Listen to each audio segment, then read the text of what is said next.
Yo, what's going on, guys? It's me, Weep here, back with What If Zoro Wandered into the World of Shield Hero, aka from the anime and manga series, The Rising of the Shield Hero. If you guys have not seen this sort of style before of one-shot stories, go up here to the upper right-hand corner, you'll find my previous one-shot, What If Zoro Wandered to Demon Slayer. And if you guys enjoy that, this story is taking place somewhat time after that, during the time skip prior to Wano, the Wano Kuni arc of One Piece. Anyway, if you guys enjoy this sort of story and want more Zoro wandering through anime worlds, let me know, comment down below where you should go next, and let's get started with the story for What If Zoro Wandered into the World of Shield Hero. A few days have passed since Zoro has left Tanjiro and Nezuko's care. Of course, him having a grand feast gifted to him from the Demon Slayer Corps for his valiant efforts in defeating and killing all of the demons that were created by Muzan. Muzan being defeated by Zoro just a few days ago at this point. After this, Zoro would say his tearful goodbyes, not really, sheathing his blades as he takes the food and alcohol that he was given, getting slightly drunk. As the night goes on, he began wandering out while in a sleepy, haphazard state, as Zoro would fall unconscious. Meanwhile, in another world, we would see Naofumi Iwatani at a library reading a specific book. As the book begins to envelop him and he sees the walls around him beginning to sink, he'd scream, falling into the story that he himself had just been reading up until now, that being about the 4 cardinal heroes. Naofumi would have been summoned into the world as the Shield Hero, at his side being a young blonde-haired kid with short hair, a guy with long blonde hair and a ponytail, and, looking to his right, Naofumi would see 2 men, one with black hair and the clothes similar to what he was wearing in Japan, and another samurai guy with green hair on top of him, and oh my god, the guy underneath him wasn't breathing. Zoro would be super drunk, pulling himself up and looking around the room wondering what the hell was that spinny thing he just experienced. Looking down, seeing that one of his swords had accidentally gutted into this poor kid. My bad. Zoro would bend over, picking up his swords, noticing that one of his swords, specifically the Wado Ichimonji, now had a strange gem embedded into its hilt. Everyone around horrified, seeing that they had either just found a murderer or summoned one, or their chosen hero had been killed upon arrival. With that, of course, being the sword hero, who is now just a dead fodder character, Ren. Well, at least they have 4 heroes, and they're all alive, except for that one. Oopsie. The summoners would successfully get rid of Ren's body. Zoro would now be viewed as this grotesque monster by the other 3 heroes. The bow, shield, and spear, all being terrified of this homicidal maniac. Anyway, eventually the 4 heroes, or 3 heroes and 1 murderer as they would view it, would be brought before the king. Of course, everyone here, knowing how much the king hates the Shield Hero, would still treat Naofumi like garbage, just like the original timeline. Zoro at this point really wouldn't care, being too hungover, mostly rubbing his head and grabbing his sword to make sure they're all there, slightly annoyed with what's taken place and how his sword has been defiled by this weird gem, especially considering it was the sword that Kuina had left with him after she was killed tragically by the most powerful villain in the series, down D stairs. But it is after this that something unique would happen. The king would tell everyone about the adventurer parties that would be formed to give the heroes a chance to level up their weapons, as well as prepare for the incoming attacks of the waves. At this point, Zoro would start paying attention, wondering about what these waves are, thinking about if there's an opportunity here to get stronger before he meets up with the rest of his crew.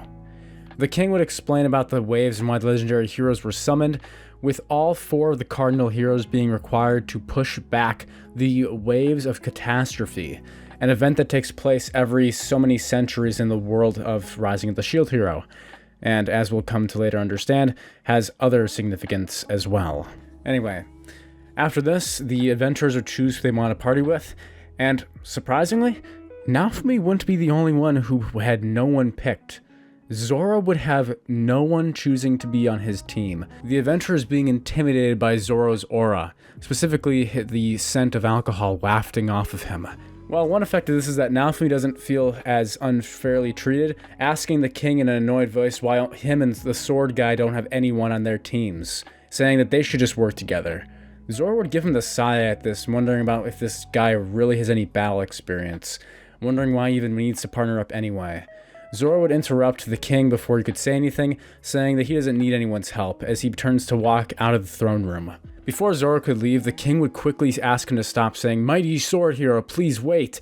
It's as the shield hero says. It's simply unfair that the two of you have, for some reason, not been picked to have any partners in your endeavor. So I guess, sword hero, I should give you, but the both of you, some extra funds so you can start your journey and recruit some party members."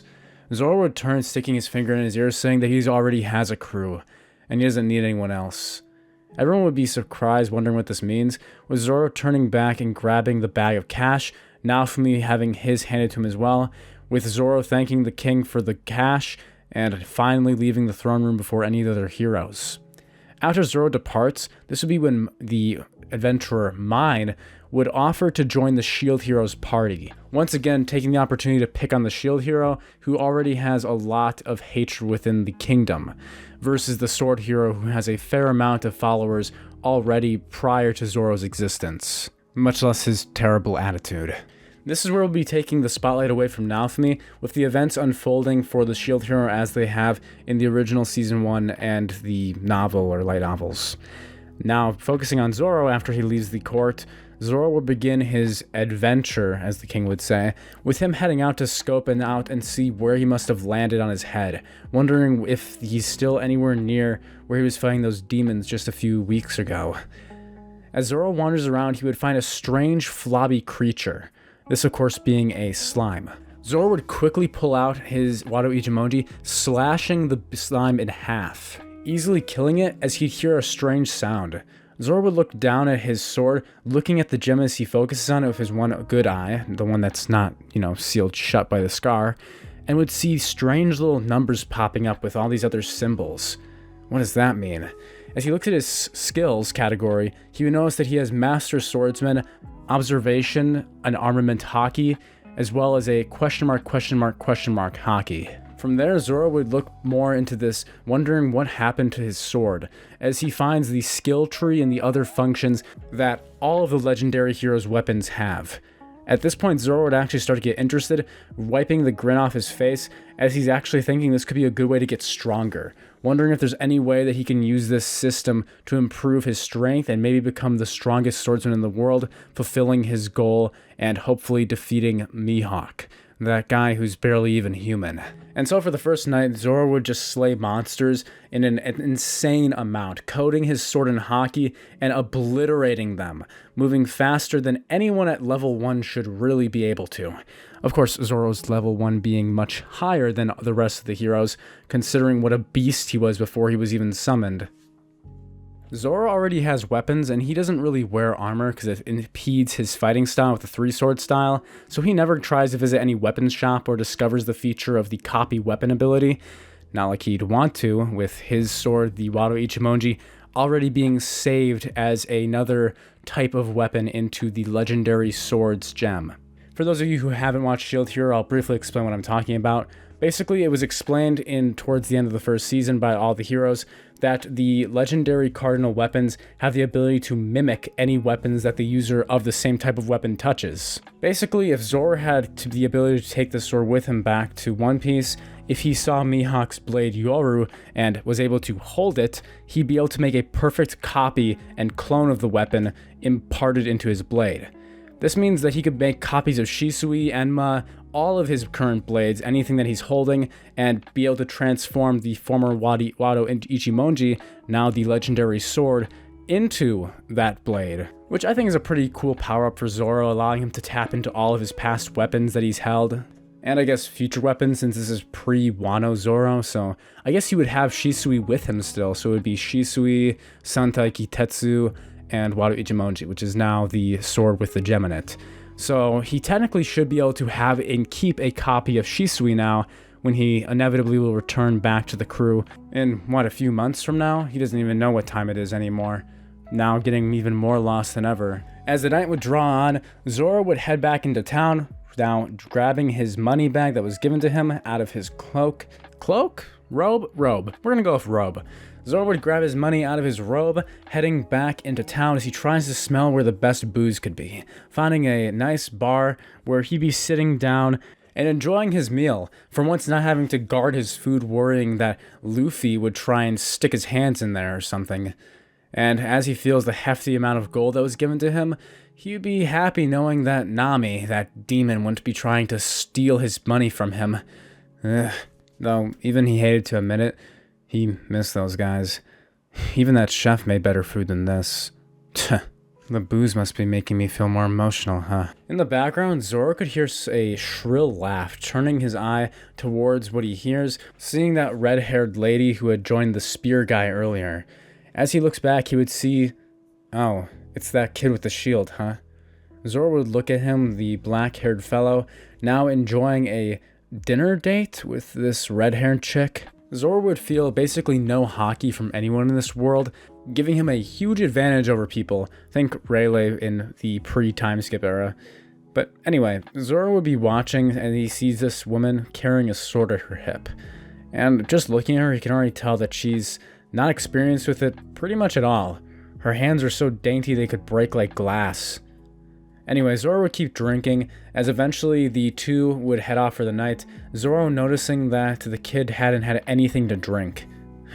He must be fun at parties, he'd be wondering, as he walks out the door trying to find somewhere he wants to sleep for the night, wandering around town, and eventually just accepting his fate at getting lost, and sleeping on the side of a building. Zoro had tried to find a way to put his swords down in some form or fashion, with him successfully placing Shisui and Sandai Kitetsu on the ground, but when he was trying to remove Wado Ichimonji, it would not part from him, simply moving across his body like he was some sort of magnet. Eventually, he would decide just to keep them together, putting them on his back as he falls asleep laying face down. Zoro would wake up to people surrounding him and someone trying to even touch one of his swords. Zoro, while still sleeping, whacking his hand backwards and slapping the person away. Slowly getting up groggily as he wipes the tears from his eyes, as people would gasp, realizing that it's the legendary sword hero! Mr. Hero, didn't you hear what the shield hero did? Huh? Shield hero? Oh, that kid, right? What did that guy do again? I don't really care. What's his name? Zoro would be mumbling to himself, pulling himself up and brushing himself off, looking at the crowd, somewhat annoyed, as the crowd would tell him that the shield hero is currently in the castle being charged for the assault and R-word of the red-haired Princess of the Crown. Huh?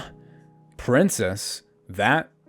Seems like a piece of work on the level of celestial dragons. The crowd would usher him to the castle, saying that all the heroes need to be present for the trial, where the king would accuse and shame the shield hero, saying that they can't kill him or take his life, unfortunately, due to his status as a hero, but he'll be stripped of all of his privileges, blah blah blah, as Naofumi would be completely enraged, looking around as no one would believe him. The bow and hero and the spear hero especially, who would be wearing his armor as the bitch had stolen his and given it to Motoyasu. He'd be screaming, looking at everyone and saying that he didn't do it, that she's lying. Zoro would walk into the room with the king explain the situation to the sword hero. Yawning through the king's story, he would listen for a while before stopping the king holding his hand up, saying that one part of that story definitely isn't true. Saying that he saw the two of these lovebirds? He turned looking at them. I don't know. Saying that he saw the two of them out eating dinner together last night since he was at the bar drinking. And while he was enjoying the great alcohol there, he hadn't seen the kid drink anything. So I have no idea how he could have gotten drunk or done anything in a drunken state. I can't really comment after that, though. But to be honest, someone who's not even brave enough to drink some good booze probably doesn't have the spine in him to go after a piece of work like that. Mom would be horrified and covering her chest, saying that the sword hero is agreeing with the shield hero over her. Zoro would turn yawning again, saying that's all he's saying, It's not like he was there or anything. Though now that you mention it, he actually could have used the room to sleep in, saying he'd been out on the street last night. With the sword hero standing up for Naofumi in this sort of odd way, Zoro really would just be being himself and telling the truth, with him being bored of this, saying that he's gonna go off and kill some more monsters. Naofumi would hold his hand out, seeing Zoro walking away, as the king would cough, saying to pursue the trial, saying that just one case of this drunken and hobo-like sword hero wasn't enough to disprove his daughter's claims, stating that it was most likely that even if he wasn't drunk, that the shield hero had indeed assaulted his daughter, mine. With Naofumi once again being taken out, everything away from him, and cast into the streets. As Zoro's walking out of the city trying to find his way to the gates, he would somehow end back up at the royal castle, seeing the shield hero, that kid, still sitting there, in a state of shock and stupor as he's just trying to get his way through the crowd who would be booing and throwing things at the shield hero. As Zoro watches Naofumi being abused by the citizens, Zoro would use a slash-cut 150-pound phoenix, cutting the air and cutting a glass bottle in half so it doesn't hit Naofumi in the head. As Zoro would seemingly appear next to Naofumi, saying that he'll buy him something to eat if he'll help him get out of here, saying that his sense of direction seems to be failing him in more ways than one today. Naofumi would turn, his eyes glimmering at Zoro, wondering why this guy's so nice compared to everyone else, even though he looks like he's homeless. Zoro would be walking alongside Naofumi, with rumors of the shield and sword hero both being degenerates spreading through the city. Zoro doesn't really care, as per usual, with him being used to his infamousy as the pirate hunter Roanoa Zoro, which for some reason people in this country also have no idea about who he is, which was weird. Anyway, the two of them, as they're walking out of the city, would stop by the blacksmith shop, with the nice owner inside coming out back and giving Naofumi his signature green cape and mercenary-like gear. Zoro would deny any request from the blacksmith, telling him that he doesn't need anything, saying he was just escorting it so this guy doesn't get killed on his way out of there. When Naofumi and Zoro finally make it to the gate out into the fields, Naofumi would then turn to Zoro, saying it's not a good idea for them to stick together, saying that they had told him that the weapons won't evolve as quickly if they're working together. Zoro laughed at this, saying, "Working together? I was just helping you out a little. Don't think of it like that." Naofumi would sigh, saying, without a sword, how is he going to be able to kill any monsters to even level up, saying it's all unfair, Zoro. And to this, Zoro would turn around, waving to Naofumi, as he says, "If you're so confident in your weakness, then maybe you should ditch the shield and just work on your fists," giving Naofumi the idea to punch the monsters to death. But what Zoro was really saying is that Naofumi should be able to get strong regardless of a weapon, telling Naofumi that he knows a guy who fights everyone with his bare fists and is even way stronger than he is, with Zoro seeing a straw hat in his mind. With my fists? He would look down at his hands. Naofumi would gulp as he looks up, seeing Zoro walking away, waving one of his hands and a booze bottle in the other. Taking a sip out of it, Zoro would decide it's time to get out of this kingdom and go start killing some monsters, thinking that could be kind of interesting for a while. From here, we leave the shield hero's perspective for a while, now encountering Zoro. Zoro going off into some distance, wandering his way around the kingdom and slaying monsters. Zoro would level up extremely quickly, hitting level 55 before any of the heroes have even hit level 20. With Zoro having Haki and his sword skills and his just base level strength, Zoro was able to melt through almost all types of monsters, even slaying and defeating the dragon that the former sword hero in the original timeline, Ren, had defeated. Using Shisui of Ryoma, the man who had claimed to have been killing dragons when he was in his prime, Zoro would smile, dealing the final blow to the dragon, the townspeople thanking him as the dragon corpse would be brought back with him, asking them if they can cook this, making a delicious meal for Zoro, and also taking away Naofumi's cursed shield power-up, which might have some, slight issues later. But either way, Zoro's not nearly as much of an idiot as the original Ren, who thought it was a video game, so he would have taken the meat and given the village the hide, just saying that he wants to be fed in return, and given some alcohol, of course, with Zoro being Zoro. Zoro, after going through all these travels, would be easily wiping through the waves being dictated by the hourglass. Anyway, Zoro would be so strong that he would be able to protect any villages he was nearby when he was teleported, pretty easily, cutting through the monsters and defeating all of them with single slashes, using a 1,000-pound phoenix to go slashing and cutting through the entire enemy force, defeating the wave so quickly that none of the other heroes are even getting much of a chance to fight. And that's where a lot of the issues come from Zoro being here in the first place. Zoro being one of the legendary heroes now, the sword hero, would be carrying the other 3 heroes, with Naofumi doing his very best with Raphtalia at his side, and soon to be, of course, Philo. We don't really get much of a difference here except for just all the other heroes' levels being lower, with them having to carry less work with Zoro now, leveling up even faster. Zoro hitting level 60 before the 3rd wave. Anyhow, it's a good thing, because it means the waves are being defeated quicker, and they'll all be able to go home, hopefully, as Naofumi is thinking about it. Eventually, the heroes will be summoned to the castle.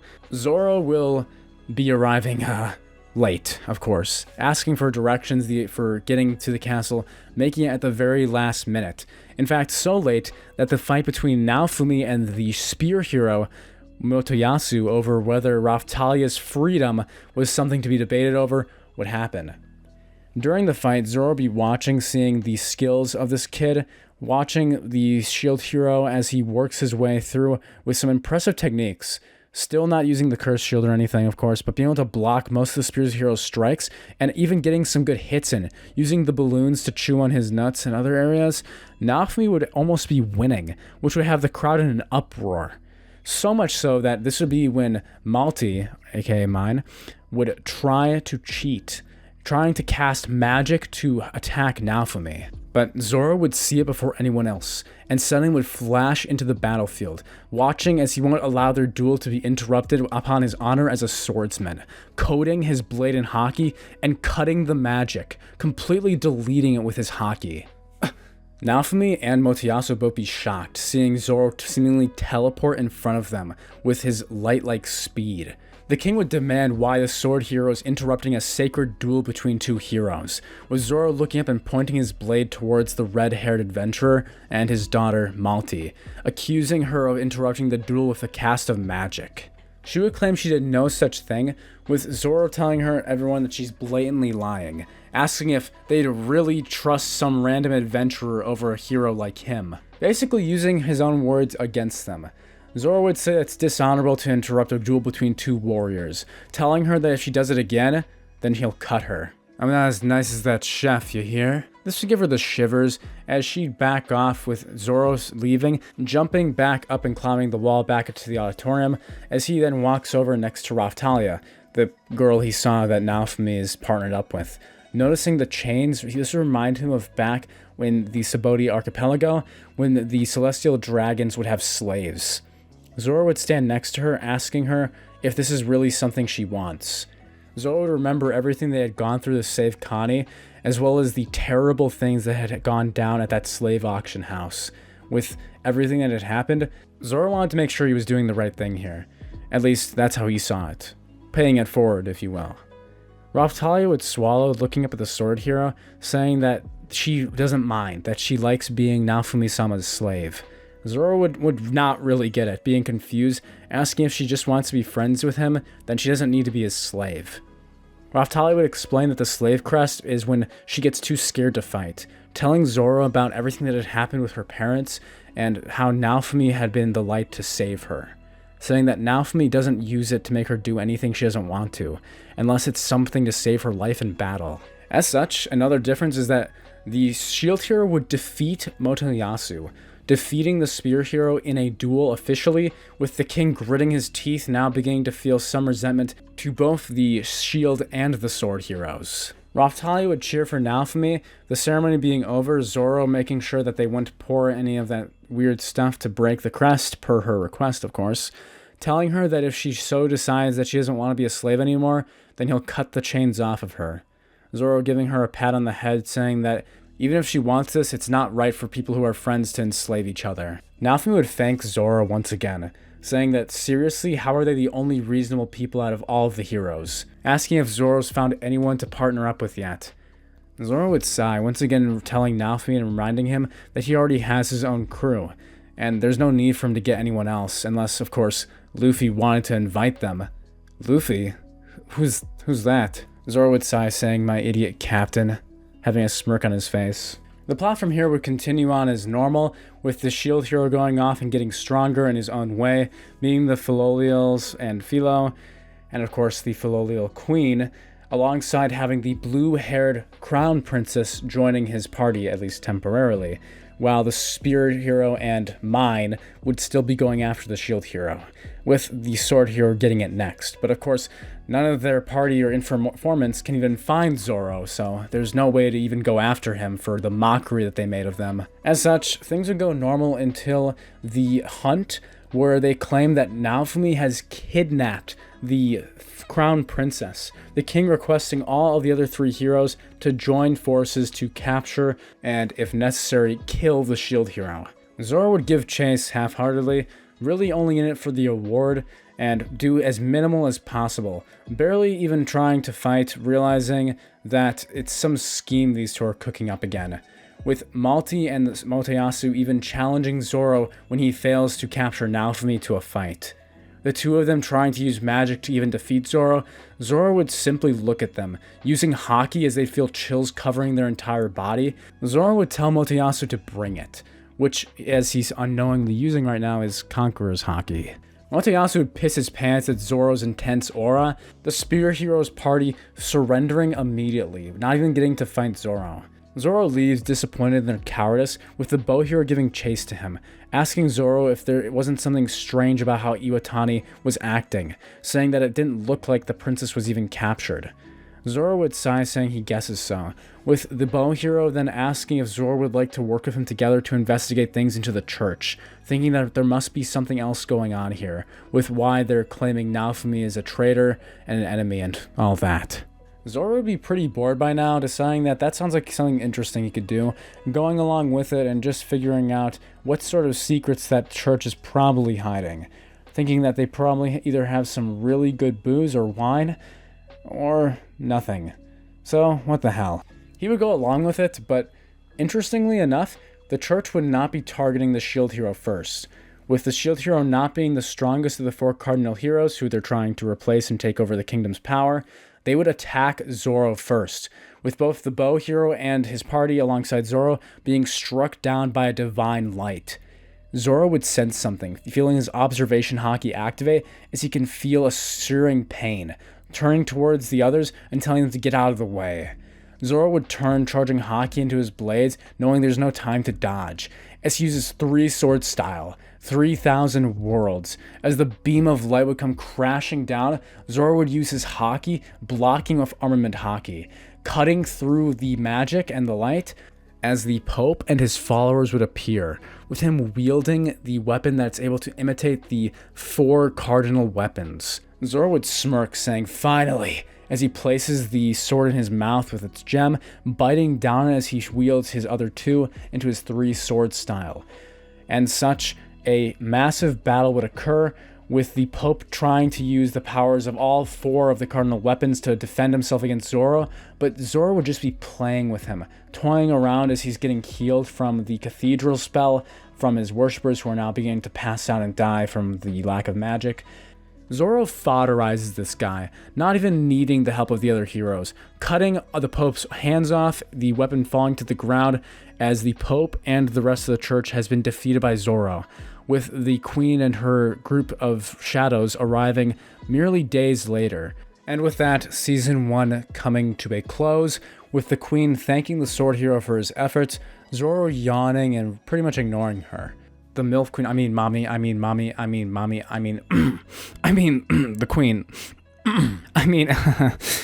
the Queen would thank Zoro, and eventually would have a banquet holding with all of the heroes, eventually asking what the sword and shield hero would like in response to her daughter and her husband's failure to protect this kingdom as their position, thinking about even a public execution for their crimes, particularly against the shield hero.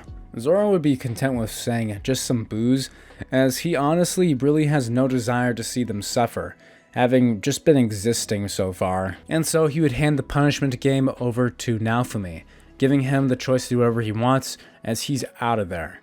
The next time we would see Zoro would be at the double XP event, with the queen summoning all the heroes to the castle, explaining that the countries around the world were having issues with the waves, with Zoro being surprised by this, saying that if he had known he'd be out there instead, the heroes would be dispatched, with them being sent to the double XP zone to give them more chances to level up. And Zoro would go, but for some reason, anything he was doing out there wasn't really helping. Every kill really didn't give him that much experience.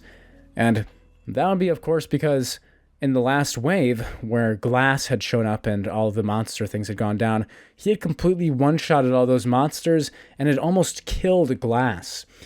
And as such, Zoro's XP was beginning to get close to the cap, at least for the level system of this world, with his levels having already skyrocketed past level 100, being level 136.